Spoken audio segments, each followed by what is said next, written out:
Some of my friends and family thought I was crazy with leaving like a really great role in like AI, which is a super hot and booming sector. And the funny thing is, when I kind of quit my previous job, I didn't have the idea of Restore with me at that point in time because of e-commerce. You, as a brand, you can have a direct relationship with your customer without having to go through 6 different layers of distributors, retailers, bulk distributors. Today's episode is sponsored by House of Clima. House of Clima is a brand by Climapreneur. House of Clima brings various forms of sustainability in a handcrafted buffet of local brands that are unique in their own way. If one brand specializes in designing organic cotton, there will be another brand promoting a range of upcycle apparel items or accessories.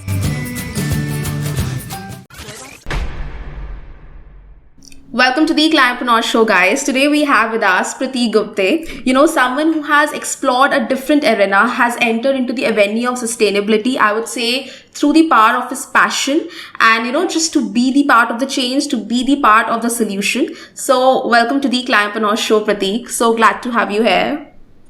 Thanks for having me, Shweta. Super excited to be here. Okay, so I'm gonna start with do correct me if I'm wrong here. When I was reading about you, I found out that, and you also told me that you are a two-time founder, now the third time. You have been into the corporate world, and all of that actually revolved around technology. You were creating mobile games, applications, AI, and I thought I really think that you really loved what you were doing.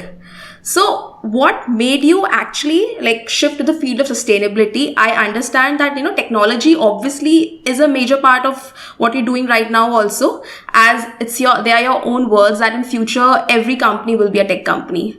So what made you get that shift, and why that shift, I would ask you? Absolutely. I think some of my friends and family thought I was crazy with leaving like a really great role in like AI, which is a super hot and booming sector right now. Right. But like you said, I don't think I've fully left technology behind. We still, even at the store, I'll talk about that in a second, we do use a lot of technology. But I really wanted to change and apply technology in different areas as well. Right. Today, we think of technology, we just think of consumer apps and things like that. But there's so many other opportunities, so much scope in sustainability and climate tech to bring that technology, to bring that skill set to something that can really make a difference.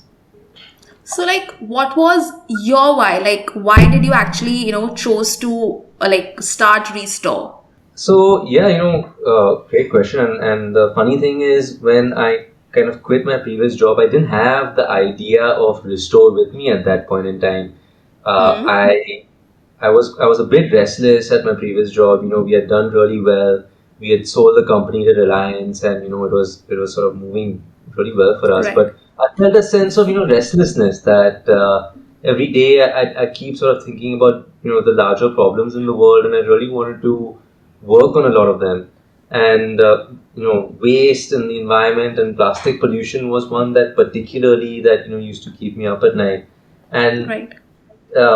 Initially, actually, we explored a bunch of different ideas and concepts around, can we do improve recycling, can we do a bunch of different things. But I knew that this was sort of the problem statement I wanted to tackle, and I wanted to bring technology, I want to bring the different approach to the entire sector, and that's the sort of just focus that I set out with. So was it that way that when you actually left your job, at that point of time, you didn't have the idea of Restore? No, I didn't have the idea of Restore when I actually put in my papers and I actually quit. It was COVID had just hit, and at that point in time, I had a couple of ideas that I wanted to explore. But being a very new industry to me, I knew that I didn't know enough. So I actually planned an entire sabbatical year. I was gonna take an entire year off, and I had sort of focused on. I was going to work with a recycling company. I was going to work with an agri-tech farm in Germany, and I planned like a year of travel to kind of understand and learn more about the space. It was all focused around sustainability, different sort of companies, Right. internships, but then COVID happened, and that kind of threw my entire plan out the window. And so I said, okay, let me I had to kind of rejig the whole thing and re-figure out exactly and what I wanted to do around that space while I was sitting at home. Right. But it worked out for the best, I guess. It must have been like a difficult time, because like I know for a fact, like it happened actually with me as well, that I really wanted, like I knew that I had to do something, but that time when I was figuring out, it was a difficult time, so like did you had any of those fears? Because like what you took was a step of courage. You didn't know what you're going to do, but you still left your job. So what made you actually trust that decision, and how did you know that like I'm doing the right thing by, like, say, quitting this job when you even didn't know what your next step would be? It was, I think, after a long period of, we're tackling and, really wrestling with that problem that I took that step. And I might not have known, it just so happened that by the time, I think I served the notice period at Restore had started. But I think the key was to have a plan. And it might not have been like an exact plan, but it was a plan to get to a plan. So I had like a whole, or at least, like 3 to 6 months of the next step planned out. Right. That, okay, I had internships lined up, I had courses I wanted to study, I had things I wanted to learn, people to meet. So it was, I built some structure around it. And sometimes, it's, people say that, you shouldn't quit. And more, I think it holds true that you shouldn't just quit completely without a plan. But sometimes you do need to give yourself that little bit of room Yes. to just figure things out, and Right. it'll fall into place as long as sort of just doing nothing. So what is Restore? What are you trying to create with Restore? So yeah, Restore is a unique marketplace. What we do is it's a marketplace that reuses its packaging, and so customers can order online from our store. And we have several different brands we work with right now. We have like hair care, body wash, shampoo, conditioner, hand wash, cleaning agents, laundry detergents. All of that comes to you in reusable packaging. You use the product that's there inside, and once you're done with the product, we come back, we pick up the container, we clean it, we sanitize it, and we put it back into circulation. So it doesn't generate any waste at all. And you can actually even save money on because you're not spending on the packaging itself. But why did you like choose the circulation thing in the first place? So it was, I can't take credit for saying it's a completely innovative idea. Like you said, like this is actually being used for a long time by other people, the Bawala model, the milkman. Everything used to work in this way earlier, right? But at some point in time, it became cheaper, or it became really expensive to kind of, collect everything and clean it. Today, I think that's fundamentally changed because of e-commerce. You, as a brand, you can have a direct relationship with your customer without having to go through 6 different layers of distributors, retailers, bulk distributors, and that's what's made this possible again. And sort of, after 30 years, 20 years, we've come sort of full circle back, where you can have a direct relationship with your consumer and make this feasible. So, like I actually saw someone commented this on one of your Restore's post, and I really liked the answer that you gave. That was really thought provoking to me. So, I would like the audience to know the answer for this question. How do you actually manage the carbon footprint of your bottle? Because like a lot of people have this question that you're taking the bottle back, you're cleaning it. So like, there's a footprint that goes when you're transporting it. So please answer this question for the audience.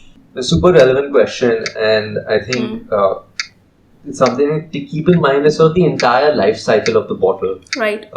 So today, when you order something in any sort of packaging, there's a couple of 2 or 3 things that really happen to it once you're done with it.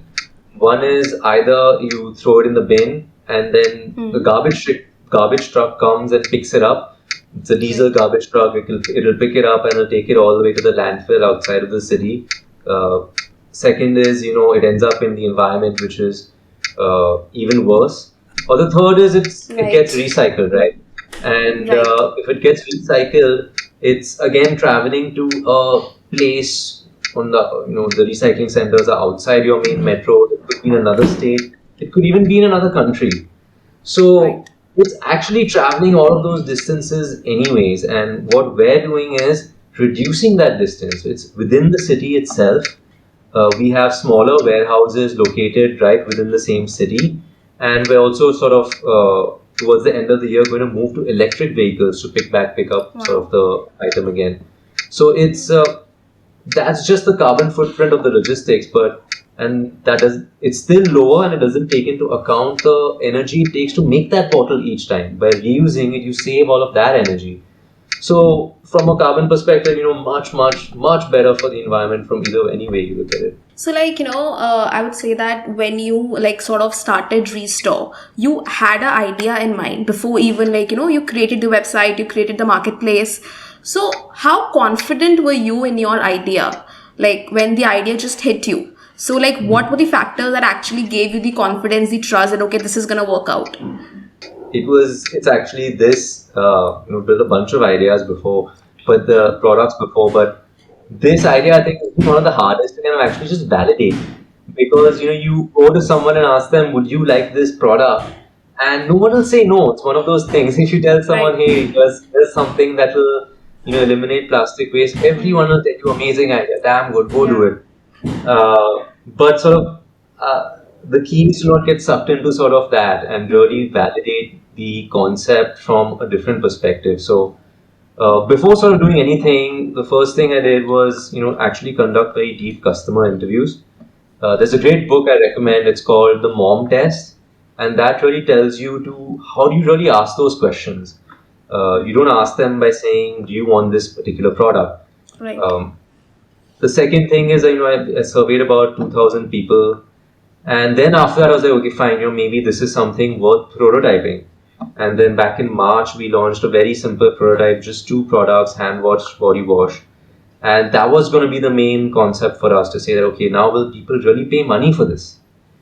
And then once we saw that, that was the biggest validation for us, when people we didn't know, complete strangers with really no marketing spend, we didn't spend a dime on sort of acquiring these customers. They still came to us and spent that money and said, yeah, we want this. And that was like, okay, now we know we have something here. Now we can go talk to brands. Now we can sort of start building out and really expanding on it.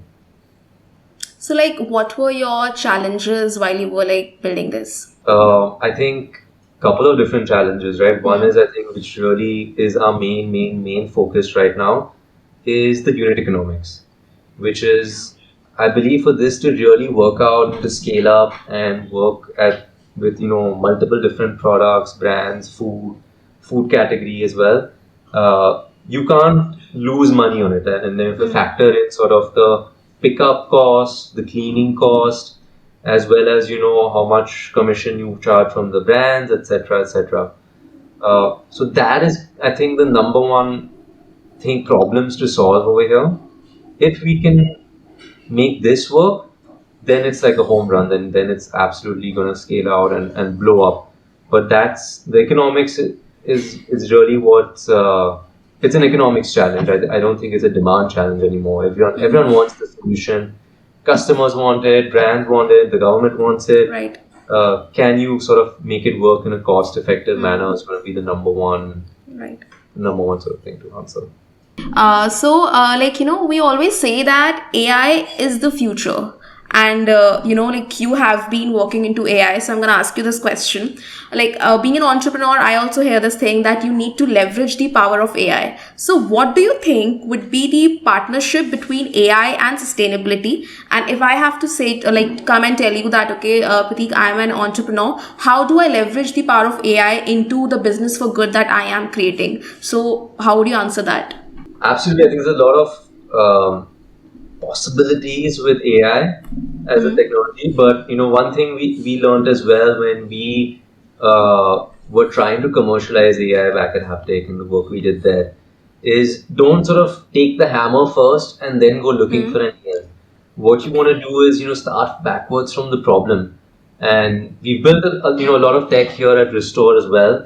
We built like sort of a bottle tracking system, which tells you the location of each bottle, how long it's been there, whether it's due for a refill or not. Where you use custom routing systems to create like a unified pickup and drop off system.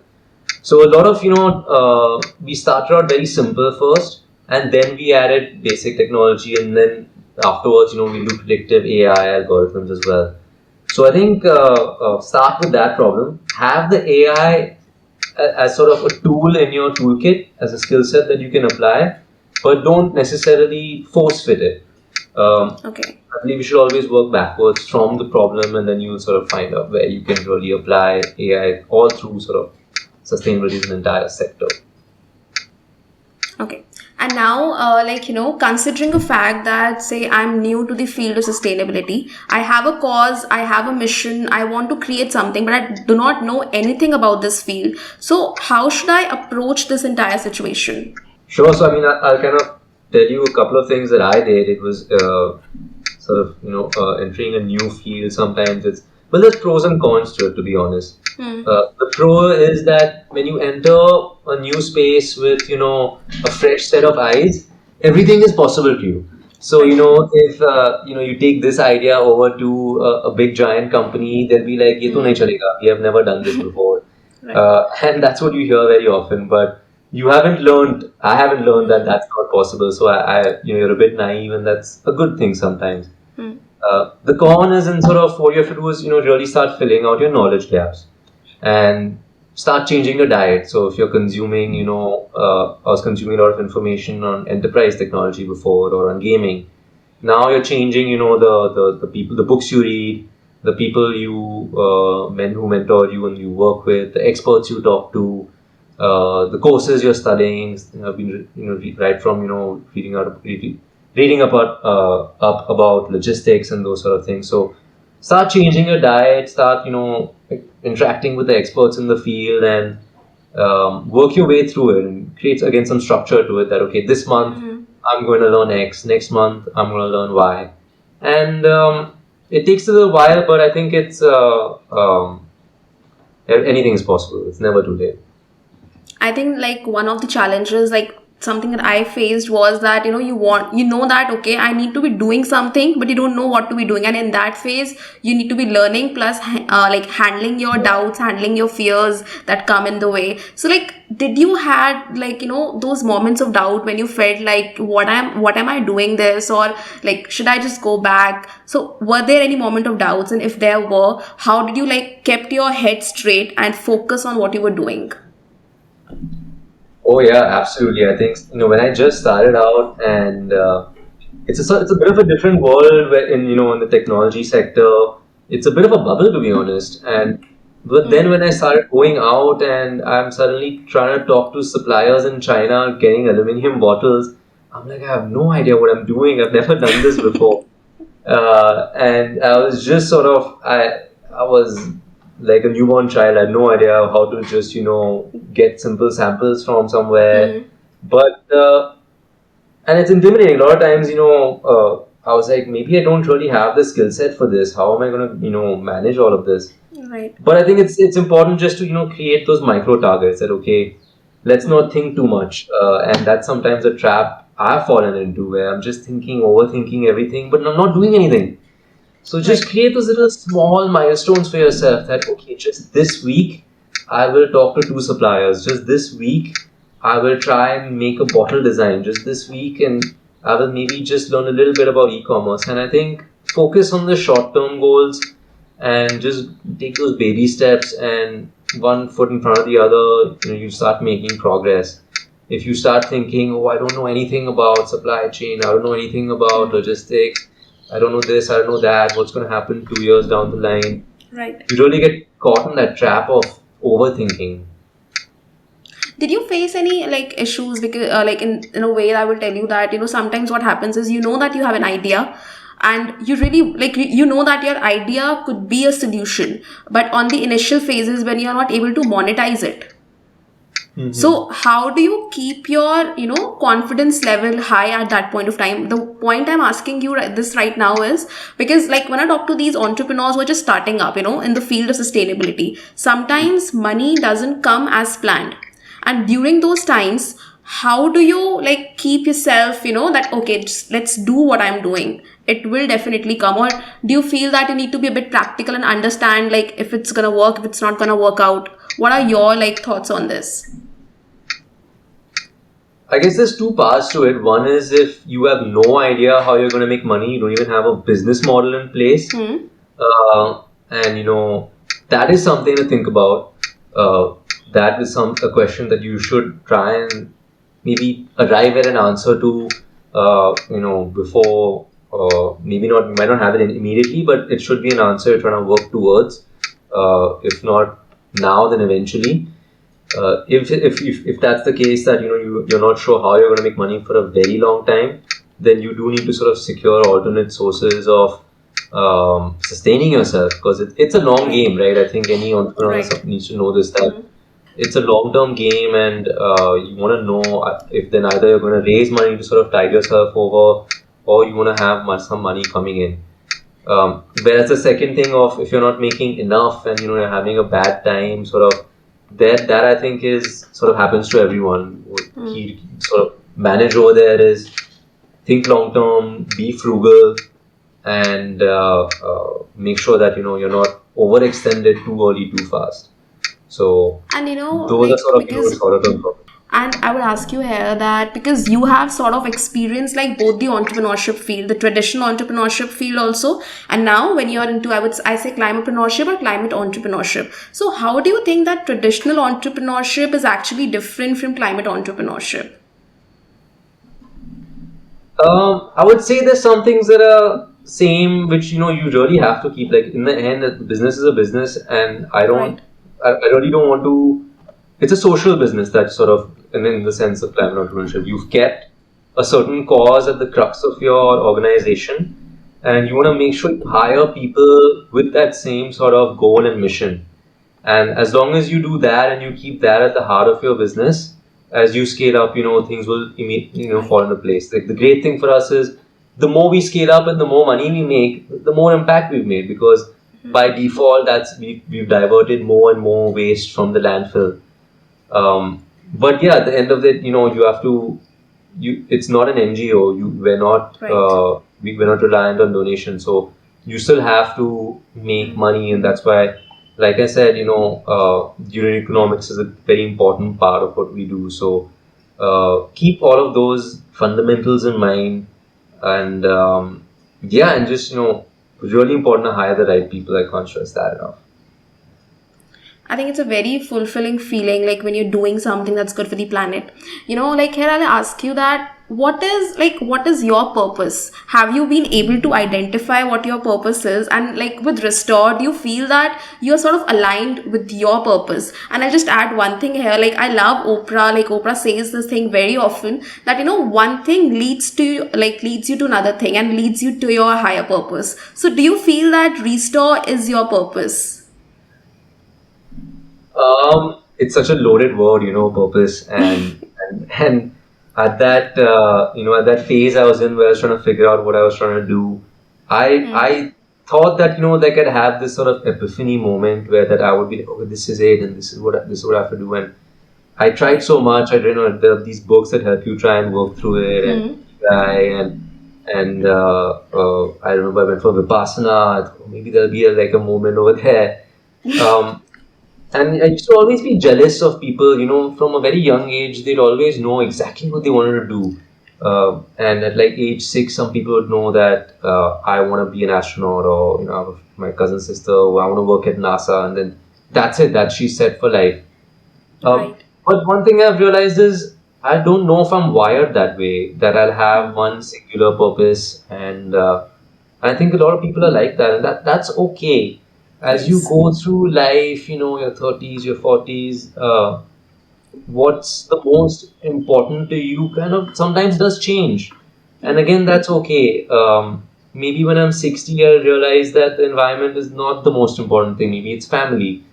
Uh, but one thing I think I've just realized is what is sort of a purpose for me is to live life with intent. Right. And by that I mean, don't just go about the motions of it. Don't just, do chale raho because, you don't know what else to do. whatever you're doing, just be aware of it and be present in it. And I think that's the best purpose you can have. Do you feel proud of yourself, like, that, okay, yes, I'm proud of myself for creating Restore, and, like, because, and I have to ask you that what is the secret behind the feed of Restore? It looks so amazing. Like, every time I open it up, it's like so refreshing. I sometimes feel jealous, okay, I need to be creating something like that. So, I need to know this answer. What is the secret for Restore's Instagram feed? And for people who still haven't checked it out, please go check it out. I think all over the time you'll be just stalking their feed if you see their feed. The secret, I think, the secret sauce here is a person, and it would be my partner in crime and in business, my wife, Kirti Punya. So I think she has got a lot to do with sort of the magic that has happened on the Instagram feed. And we spend a lot of time, just, I think, coming up with ideas or coming up with what we want to talk about, and try and keep as honest a voice as possible on through Instagram as a medium. But I think complete credit there is due to her. Do you have some As to your Restore second bottles question, with you? yes, I do. You need to show it. They're so pretty. Yeah. Sorry for bothering you. No, by all means. They usually have them right here. So this is one of the larger.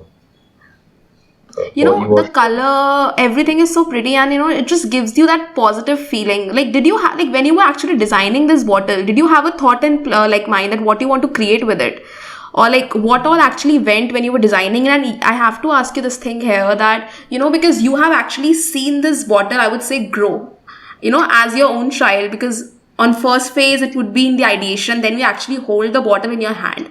So what was your feeling like, and what was the thought when you were designing that such a pretty bottle? It's I'll share maybe some images with you as well of all the stages it went through, and it's been quite sort of, it took a couple of months to get it right. I think right from firstly, nobody could, very very hard to find someone in India to make these bottles. And I literally first initially just sampled from across the world.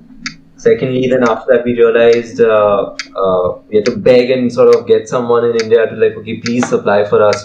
I promise you we'll become a big company someday. And then get the sort of the finish right. We tried like 5-6 different types of finish, the coating, and then we knew we sort of we want to stay away from a label. We're still sort of experimenting with what is the best thing to do. So we're still trying out labels, but we knew we wanted a screen print, and again, we had actually a really great team here. We have this amazing designer we work with, and it's kind of come out through sort of a series of iterations. I think it was right from sort of what we wanted to communicate to what the bottle should just make you feel, and the main thing is you should not feel like throwing it. That is what, because people are used to that, right? Like, you get something and another bottle, you throw it. But we were like, you should look at this bottle and you should not feel like throwing it. Please return it back to us. And I don't think that you are even getting it back. Like, it's impossible to get such a cute bottle back to you. Keep it, as long as you use it and refill it, we're more than happy. So back to the question, how proud are you of yourself, Prateek? Like, and on the level of satisfaction, how satisfied are you with Restore?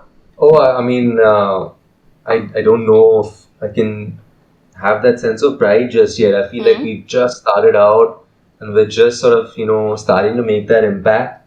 I don't know if pride is sort of the feeling I have every day. But what I feel is just, every day I wake up in the morning and I come to work on this, I just feel content. And, that is not about the money I'm making, it's a lot less, or it's not about, just the fact that I'm an entrepreneur, but just I'm content and sort of, I'm not as restless about what I'm working on. And I think that's I think what keeps me going. And I would say that that's actually like the true success, because I always say this thing, that do not let the world define your definition of success. So, like what you're doing is like I can actually relate to it. So it's like pretty amazing. And I'll ask you here that, how do you deal with failures? And actually not deal with failures. What does failure mean to you? And because a lot of times people are like, I'm scared to fail. But it's okay, right? How do you deal with it? And what is failure to you? Failure, I guess, is just when you stop trying, and Right. the moment you just stop, a company never stop is just never really a failure until like the day it just shuts down, right? Right. Till that time, it's just a work in progress, and I think, but having said that, it having shut, a company as well, I can see that that's also okay. I think today a lot of people just say that you should never give up, you should always keep going, and you should never stop trying. Um, but it's okay, I think, to sort of walk away from one thing and to move on to the next. It's a tricky question to say when is the right time and when to say you've tried hard enough. Right. Uh, but there's so many things I've failed at, from failed products to I've applied to jobs I've not gotten. I've got applied to MBA programs I've not gotten into. I've applied to accelerators and been rejected by dozens of VCs as well. So it's not. I think you just gotta take a longer term view of it and just keep on going on a longer level. I think if you put down a certain project or a certain product or a task, I don't think that's failure. That's just simply going to work on the next thing. That's what all you got to do. You just got to come in every day and check in and keep on plugging through. And I'm so glad you said that. My next question to you would be, what does climate action mean to you? Like, what does climate action mean to Prateek Gupte as an individual? As an individual, I think it's um, the way I look at it is just mindful consumption, and I don't believe in absolutes, which Right. is hey, you got to completely stop X or completely stop Y. I think it's just about being aware of the decisions on consumption, on the way you lead your life, and then whatever you can do, start taking those smaller steps. So if it's if you can walk somewhere, walk somewhere. If you can cut down on meat, you should. If you can, turn off the lights, you should. Any sort of small thing, just as long as we're aware and we're taking sort of the right decisions on how way we live our life, I think we can make a difference. The moment you even thought about that question as to what is my impact and you've already made some progress. Do you also feel eco-anxious, like, with even with Restore when you're creating something? Do you feel that, okay, like, how should I do it? Because I feel like a lot of people, like, especially, like entrepreneurs who are actually in this arena creating all these things. So sometimes they feel super eco-anxious about even the smallest decision that they take. And we all know that sustainability is a journey. So do you have like felt eco-anxious at a personal level, or I would say while creating Restore? It's really difficult just to even know what the right thing to do is sometimes, and if how do you even, there's no real framework out there for saying this is the right thing to do, this is the correct thing to do. um, I mean, I can give you an example, right? So we are there was a certain material we were working with where you could not screen print on the bottle. So Okay. now we were thinking, do we use paper labels or do we use paper labels? Maybe they're coated with plastic, like a plastic label. Um, Now the plastic label, the thing is, it's going to last you for 30 washes, 40 washes. You Right. need less of it. Whereas a paper label is going to sort of come apart and you have to keep changing it each time. Um, what is the right thing to do? I don't think anyone has that sort of answer and that formula, right? And it's even a simple thing like, should we even use plastic bottles? There's nothing inherently wrong with the material, right? It's sort of the material that again lasts you a lot longer. It doesn't dent, it doesn't break. It has a Right. smaller carbon footprint. So I think it's sometimes tricky to know what's the right thing to do, and I think it can be really intimidating and confusing for entrepreneurs as well as consumers. And it's definitely a journey. I think our take is, to be as transparent as possible and admit that even we are not perfect as a company. There's a Right. lot of things we're learning and experimenting with, and uh, the goal is, I think, just to figure it out as you go along and keep learning. I think a key factor that plays here is understanding, where the consumers as well as we understand that why has the other person maybe, taken this decision. So I feel that, that is the kind of narrative I look towards is that, okay, why is maybe someone facing this challenge, or what are the challenges that they are facing to incorporate sustainability at 100% level. So I think that is the kind of narrative we all should be following. My last question to you would be, what is the kind of change or impact that you want to have with Restore? For Restore, I just want people to think differently about how they consume and how they throw things, right? It's Right. as long as we're literally remodeling the way we take goods. We really want to break into, food, milk, all of these different categories. People think it's impossible to have another way of life than sort of just take, make, and throw it away. We just want to let people know that there is another option, that you can have a more sustainable life. You can sort of have a different approach to things, and I think the more and more people realize that, they might live their life that way. And it doesn't necessarily have to. I'm not saying you have to come and buy Restore and its products. Even if 10 more Restore similar companies come out today, I think I'll be very more happier than ever to see that sort of change happen. That's amazing. Just one thing I'd like to ask you, that, because now you're working in this arena, does it happen to you when you see, say, a friend, or maybe, somewhere you see someone using a hand wash or body wash and all these things, you feel like, okay, like, do you see these products now with a different, like, okay? I've Because, started just looking at packaging everywhere. Like I never used to start looking, and I started looking at the back of bottles all the time, and just started noticing these small things which didn't really occur to me as well. So much I keep learning every day as we go along, right? But yeah, I think that trying not to sort of, people make their own decisions, and definitely not decided to shame anyone. I think everyone's sort of having their own journey with sustainability as well. And Right. as you go along, people will sort of just get there. Thank you so much, Prateek. And I still stay on my point that you're not getting your bottles back, because you have made them like super cute and super pretty. I don't know that who's gonna return you the bottles back.